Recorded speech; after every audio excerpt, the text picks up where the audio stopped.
Hello guys, welcome to my channel Manisha diaries. నేను last time ఇంటికి వెళ్ళాను కదా, హెల్త్ బాగాలేదు అనేసి.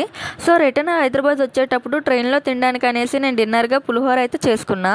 చాలా టేస్టీగా అయితే వచ్చింది. సో ప్రాసెస్ అయితే చూద్దాం.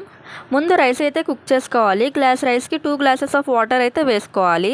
అందులో కొంచెం పసుపు అండ్ ఆయిల్ కూడా వేసుకున్నా. ఆయిల్ ఎందుకంటే పొడి పొడిగా అయితే వస్తుంది, ముద్ద కాకుండా రైస్.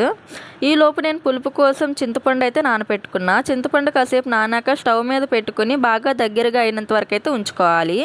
బాగా మగ్గనివ్వాలన్నమాట. ఇంకా బాగా మగ్గినాక ఇంకా స్టవ్ అయితే ఆఫ్ చేసేసా. ఇంకో పక్క నేను పోపుకు కావాల్సినవన్నీ అయితే రెడీ చేసుకున్నా.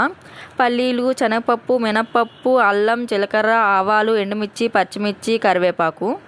సో తర్వాత కళాయి పెట్టి ఆయిల్ వేసి వేడెక్కాక పోపు అన్నీ రెడీ చేసుకున్నాం కదా, అవన్నీ వేసుకొని ఫ్రై అయితే చేసుకోవాలి కొంచెం.